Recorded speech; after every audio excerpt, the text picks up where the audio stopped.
We're here at 7:33, pretty close on a Thursday night. We did pretty good one, not too bad. Here's my 2 cents with your host, Keith 2 Cent Sanders. I am cool enough to have a real call sign. If you were not in the Air Force and you didn't fly and somebody says you have a call sign, guess what? You don't have a call sign. But anyway, if you're over here on the TikTok, please come on over to the YouTube. Here's my 2 cents. Look for that little icon right there. I'm not going to let you guys stay here all night. You've been getting away with free ones. I want you over on the YouTube. Let me know when you get over there. Juan, my producer, will put it across the bottom. Juan is a fine, upstanding American from Puerto Rico. He started Right America Media. Look at that new graphic. You can't see the graphic because you're not over there. Beautiful new graphic. He's got my 2 cent underscore KSJ. He's killing it. We're making things happen. He's out on the road, but he's still making it see. You love that 1-4, man. Here's my 2 cents, 1-4. All right. Nothing really going on in the world. It's been a boring few days. So we're just going to try to find some topics. Some people over here on TikTok were saying something happened with, I don't know, some has been that nobody's ever heard of. He used to host a reality show. I guess he got arrested for something business related. That's pretty much all there is to it. I don't really know what to talk about tonight. We're definitely not going to talk about how absolutely flimsy the indictment truly was, what the charges actually are. There's nothing that says that this isn't absolutely just going to happen. The man is going to prison. I mean, he may just start fessing up to things that nobody's ever even heard of before because he's just so scared. But jokes aside, it has opened a Pandora's box that I'm not sure will ever be closed. You can't put this genie back in the bottle, the tube back in, or the toothpaste back in the tube, and the like. It's Comer. Let me put it to you this way: Representative Comer, who came out and said, I have attorneys in my district who are now saying, what can I do in order to indict Biden, to quote, go after Biden? This is anecdotal, of course. Did it happen? I don't know. The point, though, is there are now prosecutors all over this country who are looking at this going, game on, game on. We have a DA from Manhattan who is charging the former president, let's say he's not the president, charging someone with business-related misdemeanors. This person has a majority of their cases downgraded from a felony to a misdemeanor, but he's going to move this one from a misdemeanor to a felony. Why? Because he broke a federal crime, which he was not charged with nor convicted of. He has also exceeded the 2-year statute of limitations. Trump was right. Thank you for being here. The 2-year statute of limitations of the misdemeanor have been exceeded. So let's make it a felony because that's 5 years. Well, 2017 plus 5, carry the 3, divide by pi, 3.149, 2023. 5 years have passed. 5 years have passed because it's been 6 years that have passed. And it's been over 6 years since the crime was initially kicked off, you would say, with Cohen making the shell companies to make the payments. Obama to Kenya, I don't know. People keep saying this. I have no idea. Juan, you been hearing about this? I don't know what's going on with this. I highly doubt it. The man is so protected here in this country. You can't be a true follower of Christ and be a Democrat. Oh, so I'll get back to that in a second, Dustin, on what we're talking about. If you guys are over here, I'm actually on YouTube right now, my podcast. Here's my 2 cents. Search for it right there. If you're sticking around here, you can like and comment, but you really should come over here. I see Josh is jumping over here. You guys need to come on over here. Okay, so we have a misdemeanor upgraded to a felony. Why is it upgraded to a felony? Because Trump broke a federal law of which Bragg does not have jurisdiction to charge Trump with. He also didn't tell anyone what the federal crime was that Trump broke because he doesn't have to. So when you come out and you charge a former president or anybody of this magnitude, of this caliber of celebrity that's going to get this amount of eyes, I'm sorry, I come to the table with everything locked down. You've had years on years on years to get this laid out, to have it so locked down that when you walk in the room, everyone goes, yeah, he's toast. He's absolutely toast. Nope. Hey, this is a misdemeanor, isn't it? Nope, it's a felony. Are you sure about that? Yeah, because he broke a federal crime. Can you tell us what that federal crime was? No. Why not? Because. Awesome. That's hearts and minds right there. But that doesn't matter because we have the illustrious left. We have the virtuous left. We have Gen Z all over TikTok and other social media platforms screaming and just absolutely screaming to the heavens and a God, of course, which they do not believe in, saying how great it is that Trump has been indicted and arraigned and he's guilty of what crime they cannot tell you, but it's 34 of them and they know that it happened and it doesn't matter and he's guilty and we were right. And then I get to see the comment sections and all the videos of the baby millennials saying it's the millennial generation that is supporting our Gen Zers who are going to save us all. Kids that were quite literally in junior high when Trump first ran for president, and now they're going to lecture us about how Trump is guilty, can't articulate what the crime was, can't tell you whether or not it was a misdemeanor or a felony, if anybody had any jurisdiction, because again, they learned to read but a few years ago, and now they're the ones who are going to tell us that we need to get this guy in prison. Why? Because every single thing they see on their phone and on TV and everything that they touch tells them that Donald Trump is bad, it's evil. If you want to be good, come over to the left. We have cookies. They are evil over there. I've just absolutely enjoyed watching the baby millennials cheering on our Gen Z who are going to save us all. Because, of course, also they are committing their own insurrection. I mean, protest in Tennessee at their state capitol, but that's obviously not an insurrection. So unregard that one. I've absolutely enjoyed watching all of these folks screaming and yelling about how we know Trump is guilty, but none of them can articulate what it is that he did. But he's definitely guilty because Bragg wouldn't have brought this case because he's that above reproach. That's where we are. We now live in a country, and this sounds a little bit washed over or used too often at this point. It's almost become cliche that if this was happening in another country, America would be sanctioning them. They would absolutely be sanctioning them. But it's Donald Trump, and he's evil, and we knew it, and it's about time. He needs to go away from all of us. Sorry, somebody said we had cupcakes, I think it was, and Kool-Aid. I do like the Kool-Aid talk. Listen, if you guys, we got an FTT over there, come on over to the YouTube. Tell me about your FTT theory. That would be amazing. I'm sure you can articulate it very well, much like everyone over from the left. Here's my 2 cents on the TikTok. You're not going to stick around here the whole time. If you are here, you have to tap that screen. Where do we go from here, folks? There's going to be motions. I have no idea how this is going to withstand the concept of outlasting the statute of limitations or exceeding the statute of limitations. Then again, I'm an idiot. I am of the right. I'm very stupid. So, of course, I'm not going to understand. But Gen Z, they know all about it. They know what they're talking about. The rest of the left, who are very, very, very intelligent and much smarter than the rest of us, I'm sure they know. They're just not going to share with the rest of us because they don't have to. And that's fine. So there'll be motions. Trump, of course, is going to campaign on it. And this is going to get me to a topic that is a bit unique to this channel. I don't think anybody else will be talking about this today.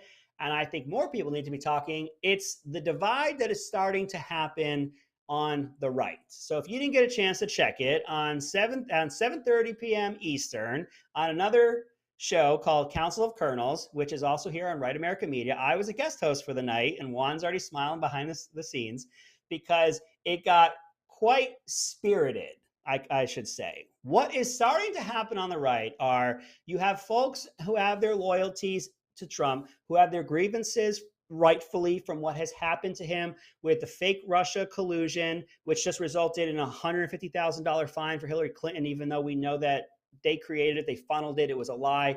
They lied about what it was for expenses. They created it, they funneled it through their partners in the FBI, they funneled it through their contacts in the media. One verified the other.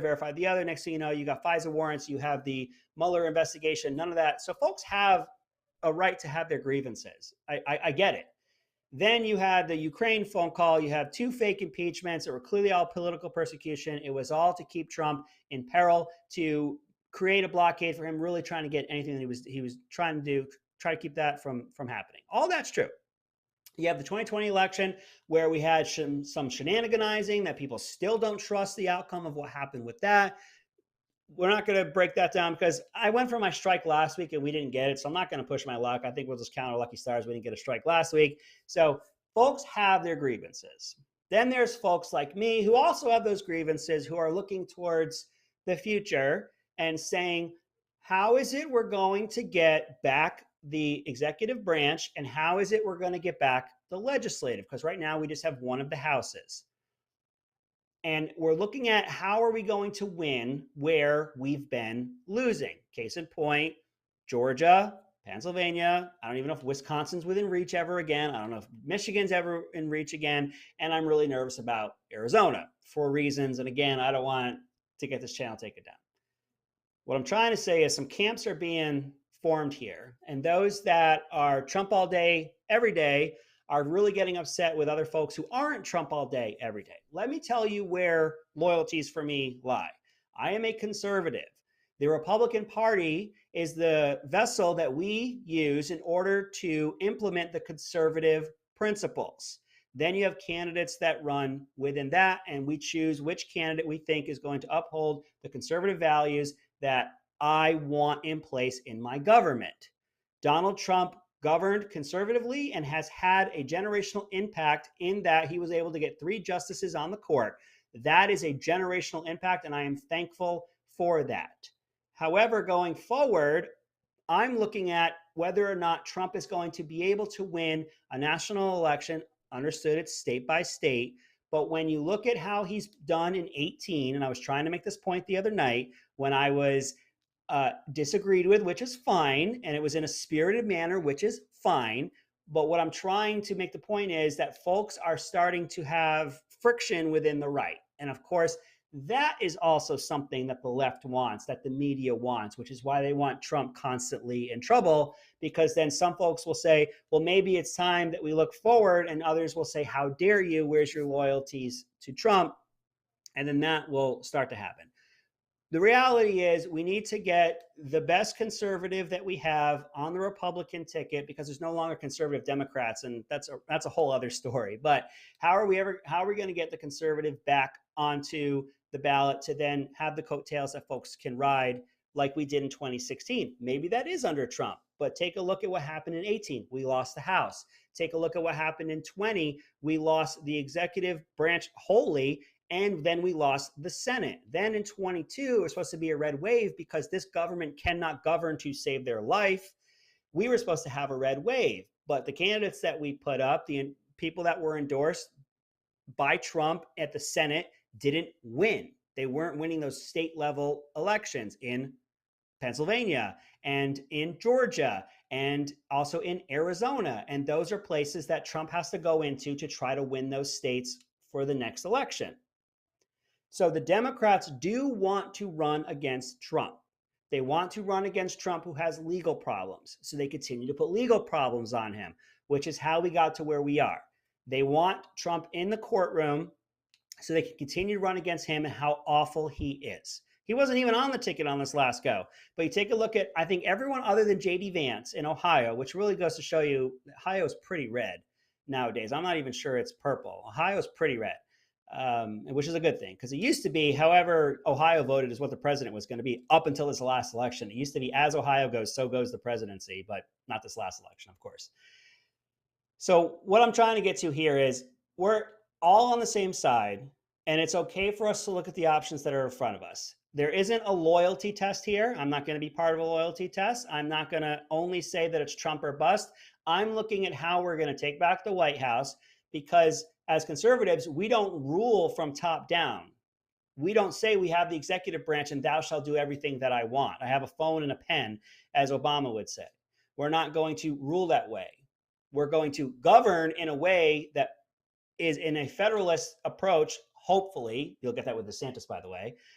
But the Democrats want the executive branch because they do rule from the White House. They don't govern from the White House. They do have a top-down approach to how this is all supposed to be done, which, of course, Democrats strewn about the country love that, because they look to the government to provide, to give me, give me, give me. Government, provide to me. Government, give to me. Government, make my life better. Whereas it's the conservative that says, government, stay out of my life. I'll do it my way. I don't need you, government. Actually, everything gets worse when you're involved. Please just stay away. Provide us with protections. And other than that, get out. So how do we get there? And that's what folks are looking at. And it's okay for folks to look at the candidates that we have. And if you don't see me talking over here, it's because I'm on, here's my 2 cents, on the YouTube. I'm not going to give you the whole time over here. We're going to be done at 8 o'clock tonight on time, because one of us on this entire channel is professional. He's incredibly good looking. He has a great beard, full head of hair. I'm not going to say any names, but his initials are Keith Sanders. So that guy will probably get us back on time. But if you guys are over here, I need you to come on over to the YouTube. Here's my 2 cents. Look for that icon right there. Charlie Kirk mentioned something about changing the electoral map. Did you hear anything about that? Are you talking about the concept of all the people who have flown from their blue states? If that's the case, we can hit on that real quick. I'm nervous. That's what happened. What happened after COVID, where folks were fleeing the blue states for red states, that the blue states got bluer and the red states got redder. And if that's the case, then the local elections are going to be even harder for folks to win in those blue states. And the reality here, folks, is it's your local elections that have the biggest impact to your day-to-day life. When did we ever think that our school board would have such an impact on our lives until COVID hit? And we started looking at what the curricula actually was. And we started looking at how things were getting done at our school. And we found out that these folks who we didn't know their names, we might have seen them on a ballot once or twice before. We never attended the school board meetings. All of a sudden, we find out the things that they're teaching, the way that this stuff is being presented, and the forcing of the masking and the school closures and the like. It's local government, folks. Always remember that. So what I'm worried about is all the people who left their blue states for red states, that the blue states got bluer and the red states got redder. And then, of course, we have the purple states. Well, for one, generationally now, Florida is no longer purple. It is deep red, and it's because of the governance of one Ron DeSantis. I'm looking at North Carolina, and even though they have a governor who is a Democrat, they now have a supermajority in their legislative body, which again is even more local because it's regional. And I see really good signs in North Carolina that they're actually becoming more red. I'm very, very nervous about Fulton County, basically Atlanta, pretty much being just like Chicago is to Illinois, in that you can't win that state if you can't peel off anything out of that county. And then, of course, I have my worries about Arizona, which I don't want to say tonight because I don't want to get taken down. However, factually, many a Californian has left California for Arizona, and then what do they do once they get there? They vote blue, of course, and that's where we are now. If you folks are here, you have to come on over to the YouTube. Here's my 2 cents on the YouTube. Back to the biggest news that has ever happened in the world. I want to hit on the concept that it is somehow not jarring or freaking people out that the president of the United States has been arraigned and even indicted on anything, let alone something that has exceeded its statute of limitations. And even if you then elevate it to a felony, even though the DA is known for downgrading from felonies down to misdemeanors, and even though he's invoking a federal crime that was broken without telling you the crime that was broken, without being prosecuted for the crime that was broken, that's somehow the reason that he's able to continue to prosecute. He hasn't given everything over because he doesn't have to. He didn't make a good case. People, besides all that, people aren't freaking out because it was inevitable. It was inevitable because for 6 years, well, it's 2008 years now. Holy cow, right? He came down in 2015. They've been screaming, get Donald Trump, get Donald Trump, get Donald Trump. And then they finally, quote, got Donald Trump. I did air quotes. Somebody, I owe you a sandwich. First, I want to say sandwich on YouTube. I owe you a sandwich. I hate air quotes. I'm going to have to start banning myself. I'll tell you what, I'll do one. Oof. You know what? I need to, if I do it again in this podcast, I will drink a Dylan Mulvaney Bud Light. That's how much I hate air quotes. I will have a Dylan Mulvaney adorned, which is the word, adorned Bud Light, which is just ridiculous, by the way. Hey, I'm not a woman. So for the women out there, are you tired yet of being portrayed as a caricature? As an actual caricature? Did anyone see the workout video? Because now you have a biological male modeling female clothing, like a sports bra. And quite literally, Dylan Mulvaney has I'll give him a there for pronouns, has their hands like a Barbie doll. Because clearly this person is modeling their womanhood after Barbie. Quite actually literally stretching with Barbie hands, because either they're a cheerleader, which if you have your hands like that, you're doing it right, or you're Barbie. But I digest, which I'm known to do from time to time. But if I were a woman, I would be so sick and tired of being portrayed as a caricature of what this person thinks a woman would act like. But I digest it again. All that being said, nobody has freaked out that the former president, was indicted by a DA for crimes that have exceeded their statute of limitations, that are being elevated, and all the other things that I've said multiple times. I did like the fact that you had folks like John Bolton, who's a grifter, who somehow got himself into Trump's orbit and then quickly sabotaged that, came out, and of course is making more money on the other side because he could say that he was on Trump's staff. Even he said, it's worse than I thought. And then Van Jones saying that it wasn't enough. And other people saying that it's almost embarrassing. What nobody's talking about is these folks have been drooling over this, have been wanting this. And it's really making the point that it was a get Trump. It was a get Trump. Here's the man, I'll show you the crime. And they've been dying for it. That is a really good point that nobody is making. Folks that give you the news have been dying for this man to get indicted, dying for this man to get arraigned because they know he did something. They know it. They know it. Russia collusion, which actually didn't happen. The Ukraine call, which wasn't anything that was actually impeachable. High crimes and misdemeanors. We're going to get his taxes and find out that he was lying. Finally got his taxes and he didn't. There's the man. I'll show you the crime. They've been dying for it, and they were disappointed, which makes the point this entire time it's been get Trump. Nobody else is talking about that. It has absolutely been get Trump. And of course, CNN is just salivating that people are finally watching their station again because it's all anti-Trump all the time, and that's why they're covering it nonstop. Sandwich, Dustin, oh yeah, sandwich. Hit me up on the message on the TikTok. Juan just showed my graphic on the bottom, which looks beautiful, by the way. Okay, you guys got a free show over here. It's decent interaction, but I would much rather you over here on the YouTube. Here's my 2 cents. I am incredibly disappointed that we live in a country where we can indict the president and nobody really batted an eye. How messed up is that? Nobody really batted an eye to the former president and current candidate and leading in all the polls. Was it indicted and arraigned? And everyone like, yeah, I'm just surprised it was as late as it was. And they're not really telling us what for. And it's a theoretical stretch in the world of law and jurisprudence. Jurisprudence. I'm sure somebody will tell me. Nobody batted an eye. Have a good night, Bill. You're the man. Nobody batted an eye. But of course, being the opportunist that Trump is, he is going to campaign on this. They already had the mugshots that they had made up. In fairness, I'm pretty sure it was Trump that was asking for the mugshot to be taken. And it was, of course, the liberals who said, we're not going to give you anything on which to campaign on. There are plenty of people who have made a lot of money off of their arrest. Hell, Nikki Fried from down here in Florida, who now runs the Florida Democrat chapter down here. She went and got herself arrested the other day, I think in a pro-abortion, something nonsense. The picture that was taken from a low angle up at her, beautiful lighting at night, hands behind her back. Of course, it was a political stunt. And of course, nobody cares because she's Nikki Fried down here in Florida. Teflon Don. I don't know about that. They've been coming after this man for how many years? And you'd think at some point something would stick. They just keep coming after this guy. And folks, don't get me wrong. I was talking earlier about the concept that we are looking on other candidates. I am not anti-Trump by any means. I even had someone close to my orbit, and I won't say who they were, say, I'm really surprised that I'm hearing you not always on the side of Trump. I said, well, I've never always been on the side of Trump. I was always to his defense because they were constantly taking him out of context and they were constantly lying flat out against him and his supporters, of course.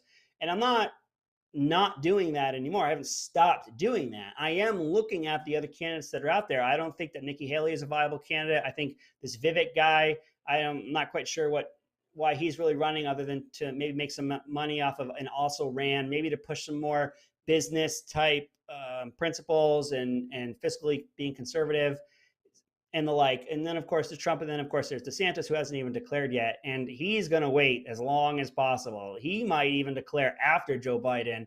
And who knows when that guy's even going to declare. I'm hearing rumblings that people are saying that Biden actually isn't going to declare, that it was all one and done for him, which is why they went as hard as they did, because they knew that they didn't have to seek re-election. They're counting their lucky stars, and they did as well in the 2022 election, but running on the end of our democracy. It's the end of our democracy. That worked. They can't run on that again because the Republicans, even though it wasn't a red wave, they won the House of Representatives. It's a 50-50 in the Senate. We control a majority of the governor's mansions in this state. There's super majorities for Republicans, and the democracy hasn't ended. It's going to be a hard case for them to make. Maybe they'll make it again. Maybe they're going to make a different case that Joe Biden is stepping aside for a new generation and the like. Who really knows? They keep posting a stick or poking a stick in the eye of conservatives, hoping we react. Absolutely. Great point, Ted. And of course, when that doesn't happen, it's then portrayed as, look, there's no support for Trump. Nobody's out here. But if there was a huge rally out there, they're violent. It's an insurrection. They're horrible. It's all evil. But when we burn down Portland and we burn down other Democrat-run cities and people are killed in our protests, it's fiery but mostly peaceful, and it's also for a good cause. So shut up, you bigot, for pointing out that we're burning down your city. So when people don't show up in mass, there's no support. If they did show up in mass, look, it's an insurrection, and look how violent they are. Of course, that was a win-win for them no matter what. I can't believe you guys over here got a free show tonight. Not correct, not right. But if you're here, you got to keep tapping that screen. If you guys are over here, you're the best. You're far better than the people over here on TikTok. Not really, but totally for sure. We had a good time tonight. I'm genuinely nervous for the state of this country. This pendulum has swung so far out of control. It might have gone all the way around the pivot point. I have no idea what's happening. Nobody has a clue what's going on in this country anymore. There's little faith in our institutions, and they continue to keep pushing that. They keep pushing and pushing and pushing. Why? Because the boogeyman is going to quite literally end you. Everybody who supports him is going to end you. You name it. If you're against the right, we're trying to kill you. When the reality is we want a government that stays out of your life, that stays out of my life. You live yours, I'll live mine. But of course, that is evil because I am not promoting everything that you think is important. I'm out here trying to live my own life.